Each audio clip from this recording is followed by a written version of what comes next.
Welcome to a new blog. আরও একটি নতুন ব্লগ নিয়ে চলে এলাম তোমাদের মাঝে। আশা করছি আজকের ব্লগটি তোমাদের ভীষণ ভালো লাগবে।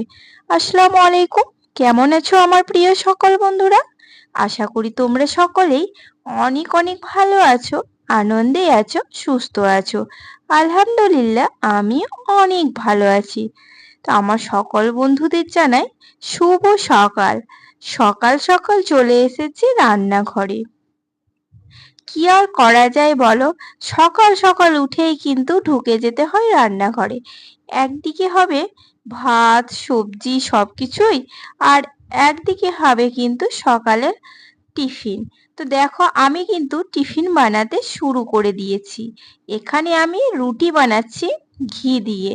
ঠিক রুটি বা পরোটা কোনোটাই না। তোমরা দেখে হয়তো বুঝতেই পারছো যে আমি ঠিক কি বানাচ্ছি। আমি যেটা বানাচ্ছি সেটা হচ্ছে খোলা রুটি। মানে জল দিয়ে, জাস্ট সামান্য লবণ দিয়ে আটাটাকে ভালো করে খুলে নিয়েছি। তারপর কিন্তু ঘি ব্রাশ করে দিয়ে রুটিগুলো বানিয়ে নিচ্ছি। এটা কিন্তু খুব সহজেই বানানো যায়।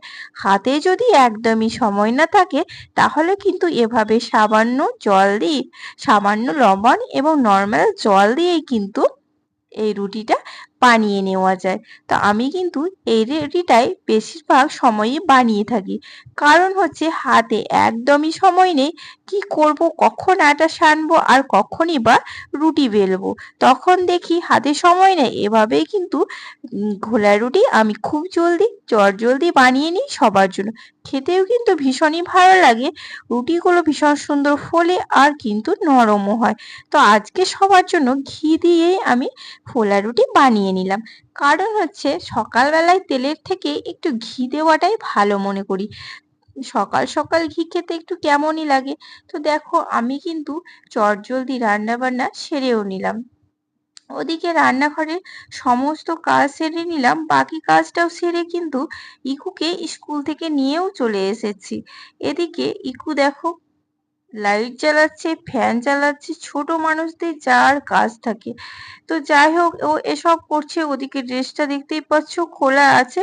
তো ড্রেসটা একটু এসে হাওয়ার মধ্যে আমি দিয়ে দিই ফ্যানের মধ্যে, কারণ প্রতিদিন ড্রেস কাচা সম্ভব হয় না। তো যাই হোক, দুটো কিন্তু সেট আছে, তবুও মানে দুদিন পর পরই কিন্তু ড্রেসগুলো পরিষ্কার করি। তো ফ্যানের মধ্যে দিলে ঘেমে থাকে একটু, সে কারণে ফ্যানের মধ্যে দিয়ে দিয়েছি। আর এদিকে ইকুকে খেতে দিয়ে দিয়েছি। ইকু কিন্তু নিজে হাতে খাচ্ছে। ইকুকে এসে সে আবার স্নানও করে দিয়েছি। তা সে এসে স্নানটা, সে স্কুল থেকে এসে আগে স্নানটা সেরে নেয়, তারপরে কিন্তু খাওয়া দাওয়া করে। তো এই যে ইকু এখন বসে বসে খাচ্ছে। তো ইকুর জন্য কিন্তু আমি সেই একটা রুটি ঘি দেওয়া ঘোলা রুটি রেখে দিয়েছিলাম। সে কিন্তু ঘোলা রুটি ভীষণ পছন্দ করে। শুধু ঘোলা রুটি বলে নয়, যে কোনো আটার ময়দার জিনিস কিন্তু সে ভীষণ পছন্দ করে। তাকে রুটি দাও বা পরোটা দাও বা লুচি দাও, সব কিছুই কিন্তু ভীষণই পছন্দ করে। তো তার জন্য একটা রুটি রেখে দিয়েছিলাম, সে রুটিটা বসে বসে খাচ্ছে। এদিকে আমি এখন দেখে নেব একটা পার্সেল। তো ছোট্ট একটা পার্সেল আমি অর্ডার করেছিলাম। অনেকগুলো পার্সেল আমি কিন্তু একসঙ্গে অর্ডার করেছিলাম, কিন্তু প্রত্যেকটা পার্সেল কিন্তু আলাদা আলাদা ডেট আছে, একদিন একদিন করে আসবে। তো যাই হোক, এই পার্সেলটা কিন্তু প্রথমেই এসেছে। তো এদিকে আমি কিন্তু ইকুকে খেতে দিয়ে দিয়ে এই পার্সেলটা দেখে নিচ্ছিলাম, পার্সেলটা ঠিক আমার কেমন এসেছে। তো দেখি, চলো আমি এখন কিন্তু পার্সেলটা খুলতে শুরু করে দিয়েছি। আর পার্সেলটা দেখে বুঝতে পারছো তোমরা যে কি, অনেকে হয়তো বুঝতে পারছো না যে এটা কি হতে পারে। কিন্তু পার্সেলটা দেখো, একটা ভালো যে পার্সেলটা আমার ড্রেসের কালারেই কিন্তু ম্যাচ হয়ে গেছে। আমি ঠিক যে কালার ড্রেসটা পরে আছি, পার্সেলটাও কিন্তু আমার সেই কালারেরই। তো এখন আমি কোন দিক থেকে প্যাকেটটা খুলি সেটাই বুঝতে পারছি না। কারণ হচ্ছে, এটা যদি আবার ফেরত দেওয়ার ব্যাপার থাকে, তাহলে কিন্তু রিটার্ন করা হলে কি হয়, যে প্যাকেটটা যে কোনোভাবে কেটে দিলে সেটা আবার রিটার্ন করার সময় ভীষণই অসুবিধা হয়। তাই আমি সব সময় চেষ্টা করি প্যাকেটগুলোকে ঠিকভাবে কেটে নিতে, যেন রিটার্ন করতে আমার কোনো অসুবিধা না হয়। তো আমি সুন্দরভাবে একদিকটা দেখে তারপর ভালো করে প্যাকেটটাকে দেখলাম, তারপর কিন্তু খুলে নিলাম। এই যে দেখতে পাচ্ছ ভীষণ সুন্দর না? অনেকেই হয়তো ভাবছো এটা একটা জলের বোতল, কারণ বাচ্চাদের কিউট কিউট জলের বোতলগুলো ঠিক এরকমই হয়, কিন্তু না, আসলে এটা হচ্ছে একটা পাউডার দানি। ভীষণ সুন্দর হয়েছে না? ভীষণই কিউট, দেখো এত সুন্দর যে বলারই নেই। এটার একটু রেঞ্জটা বেশি, দামটা নিয়েছে বেশি, কিন্তু জিনিসটা অনেকই সুন্দর, আমার কিন্তু ভীষণ পছন্দ হয়েছে। আমি তো যখন এটা অনলাইন অর্ডার করি তখন কিন্তু আমি দুটো কালার দেখেছিলাম, সিলেক্ট করেছিলাম, যেটা ছিল একটা পিঙ্ক আর এটা একটা স্কাই টাইপের। তো পিঙ্কটা দেখলাম সবাই পিঙ্ক পছন্দ করে, আর পিঙ্কটা কিন্তু বেশি সবাই নেয়, তাই আমি ভাবলাম একটু আলাদা নিই, তাই আমি এটাকেই অর্ডার করে দিয়েছিলাম। তো ভীষণই সুন্দর হয়েছে, এত সুন্দর যে বলারই নেই। এই যে ভিতরে দেখছো ফাঁকাটা, এখানে আসলে পাউডারটা রাখা যাবে, এক কৌটো ভরে, তারপর ওটা দিয়ে কিন্তু ব্যবহার করা যাবে এভাবে, পাউডারটা আর কি বাইরে পড়বে না। এরকম সাধারণ যে পাউডার দানিগুলো হয় সেগুলো দেখবে পাউডার রাখার পরে পাউডার যখন আমরা গায়ে লাগাতে চাই বা মাখতে চাই পড়ে যায়, উড়ে যায়। আর ইকো কিন্তু ওই ধরনের পাউডার দানিতে অনেক পাউডার নষ্ট করে, সে কারণে আমি এই পাউডার দানিটাই অর্ডার করেছিলাম। ও পাউডার থাকলে আর কি, সামনে থাকলে ও পাউডার নিয়ে খেলা করে, পাউডার গায়ে লাগাতে থাকে, পুতুলকে লাগাতে থাকে, এভাবে কিন্তু অনেক নষ্ট করে, সেই কারণে আমি এ ধরনের একটা পাউডারদানি খুঁজছিলাম অনেক দিন ধরে। তারপর আমি এটাকে অনলাইনে অর্ডার করলাম দেখে পছন্দ মতো। তো ভীষণ সুন্দর হয়েছে, মাশাআল্লাহ, এত সুন্দর যে বলারই নেই। কেউ সহজে বুঝতেই পারবে না যে এটা একটা পাউডারদানি। তো যাই হোক, পাউডারদানিটা আমি রেখে দিলাম। তারপর দেখো অনেক ফল ছিল যেগুলো আমি ধুয়ে রেখে দিয়েছিলাম। তো ফলগুলো এখন আমি কিন্তু পরিষ্কার করে ধুয়ে রেখে দিয়েছি। আসলে আমি বাজার থেকে আনা ফল কিন্তু পরিষ্কার করে ধুয়েই রেখে দিই। তারপর কিন্তু তখন রেকে রেখে দিই। তো ফলগুলো হচ্ছে গিয়ে আমার মা এসেছিল একটু ডাক্তার দেখাতে নলাটিতে। তো সেখানে এসে মা দেখলাম ফলগুলো কিনে এনেছে, অনেক কিছুই এনেছে। সঙ্গে কিন্তু একটা ড্রাগনও নিয়ে এসছে। একটা ড্রাগন, এবার তোমরা হয়তো ভাববে যে একটা ড্রাগন এত ফল, কিন্তু ড্রাগনটা একটা কেন? আসলে ড্রাগনটা হচ্ছে আমার মায়ের বাড়ির, মায়ের বাড়ির ছাদ বাগানে একটা ড্রাগন, অনেকগুলোই ড্রাগন ধরেছে কিন্তু একটা পেকেছে, কিন্তু আমাদের সঙ্গে তো সেরকম ভাবে দেখা হবে না, তাই পুরো সব ড্রাগন তো ওরাই খাবে, তাই একটা পেকেছিল, তাই ওটাই কিন্তু ইপ্রাশনের জন্য আমার মা নিয়ে এসেছিল। তো সব ফলগুলোই মা নিয়ে এসেছিল। তো এখানে এসে ধুয়ে আমি রেখে দিয়েছিলাম, তারপর এখানে রেখে দিই। সঙ্গে কিন্তু অনেক রকমের তাল পিঠেও এনেছিলাম, যেগুলো খেয়েছি, এখনো আছে। তো তালপিঠে আর তোমাদের দেখালাম না। তো ফলগুলো ধুয়ে দেখো পরিষ্কার করে রেখে দিয়েছিলাম, জল ঝরে গেছে। এখন কিন্তু ফলগুলো সুন্দরভাবে সাজিয়ে রেখে দেবো র্যাকে, কারণ এলোমেলো হয়ে থাকলে ভীষণই খারাপ লাগে, আর ফল কিন্তু একটা একটা হয়ে থাকলে ফলগুলো সব কিছুই ভালো থাকে, নষ্ট হয় না। আর দেখবে একটার উপরে একটা ফল থাকলে ফলগুলো খুব তাড়াতাড়ি নষ্ট হয়ে যায়। এই ড্রাগনটা দেখলে, এই ড্রাগনটা, আর এই যে এখানে আছে পেয়ার। তো অনেকগুলো পেয়ার আছে, আপেল আছে, মৌসম্বি আছে, আপেল আছে, সবগুলোই কিন্তু মারে না। তো যাই হোক, সবকিছু আমি গুছিয়ে নিলাম, তারপর কিন্তু এদিকে দেখে নেব, এদিকটা অনেকটাই এলোমেলো হয়ে আছে।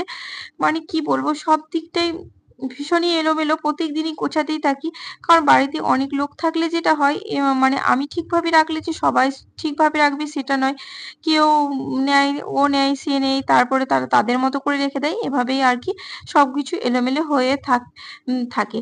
তো আমি সবকিছু ঠিক করতেই থাকি, এদিকে গাছটা কিন্তু অনেক দিন থেকে জল দেওয়া হয়নি, তাই ভাবলাম একটুখানি জল দিয়ে নিই। এই গাছটা আবার বেশি জল নিতে পারে না, তাই মাঝে মাঝে জল দিই যখনই মনে পড়ে। গাছটার দিকে তাকাই যখন দেখি গাছের মাটিটা একটু শুকনো হয়ে গেছে একেবারে, তখনই আমি একমাত্র জল ব্যবহার করি। এই গাছটা কিন্তু তোমরা অনেক দিন ধরে দেখছো, অনেকেই ভীষণই পছন্দ করে এই গাছটা। তো আমারও কিন্তু গাছটা ভীষণই পছন্দেরই একটা গাছ, কারণ আমার কিন্তু ভীষণ ভালো লাগে এই গাছটা, অপূর্ব সুন্দর দেখতে। এমনকি যারা দেখে সবাই ভীষণ পছন্দ করে, সবাই ভাবে এটা একটা প্লাস্টিক গাছ। গাছটা কিন্তু দেখো, আমি গাছটাকে ভালোভাবে জল দিয়ে নেব। এই গাছটা কিন্তু বেশি জল নিতে পারে না, সেই কারণে গাছটায় হয়তো স্প্রে করে দিতে হয়, নইলে হালকা একটু কলটা চালিয়ে দিয়ে জল হালকা করে গাছের মধ্যে জল দিয়ে নিই। দেখো আমি এখানে যখন ভিডিও করছিলাম তখন এই ভিডিওটা কে করছিল জানো? আমার ছোট্ট মেয়ে ইকরা সোনা। সে আমার ভিডিওটা করে দিচ্ছিল। তো দেখো যাই হোক সে ছোট মানুষ তবুও কিন্তু ভিডিওটা অনেক সুন্দর করে সে ধরে রাখতে পেরেছে। ভিডিওটা খুব একটা বেশি নড়ছে না, হবে একটু নড়ছে। তো সে কিন্তু দেখো এটাও কিন্তু ভালোই পারে। কাজ করতে করতে অনেকই তেষ্টা পেয়ে গেছে। সঙ্গে ইকরাকে দিয়ে একটা বোতল নিয়ে আসা করলাম আর জলটা ভরে নিলাম, জলটাও খেয়ে নিলাম। সে কিন্তু আমাকে দেখে হাসছিল যে মাম্মি কাজ করতে করতে জল খাচ্ছে। এদিকে জলটা ভরার পর ইকরা সোনা একটা জুস খাবে মৌসুমী। তার জন্য জুসটা বানিয়ে নিলাম কারণ সে ফল কেটে একদমই খাবে না। জুসটা বানিয়ে দিলে সে আবার খাবে। তো যাই হোক তাকে আমি জুসটা বানিয়ে দিলাম, সে এখন জুস খাচ্ছে। আর এদিকে চলে এলাম আমি একটুখানি পিঁপড়কে দেখতে। পিঁপড় কিন্তু জলের মধ্যে ভীষণই পটি করেছে। কয়েকদিন থেকে একে পরিষ্কার করা হয়নি। বেশি দিন থাকলে আবার পটিগুলো সে খেয়ে ফেলে, তারপর হয়তো তার আবার অসুখ হয়ে যাবে। তো জলটাও ভাবছি একটু চেঞ্জ করে নেব। জলটা কিন্তু দেখো কমেনি, জলটা সেম একই আছে। জলটা কমে গেলে চেঞ্জ করে দিই, কিন্তু ভীষণ পটি করেছে কারণ বেশি বেশি একটু খাবার দেওয়া হয়ে গেছিল, সে কারণে পটিটা করে দিয়েছে। এদিকে চ্যানেলটা ভীষণ এলোমেলো হয়ে আছে।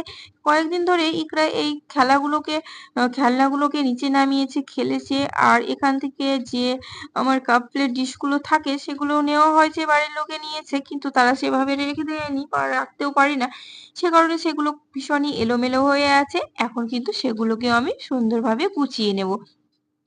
একটুখানি পরিষ্কার পরিচ্ছন্ন করে নিতে হবে কারণ এলোমেলো হয়ে আছে, গুছাতে হবে। প্লাস একটু কাচের উপরে দাগ হয়েছে সেগুলো কিন্তু মোছামুছি করে নেব।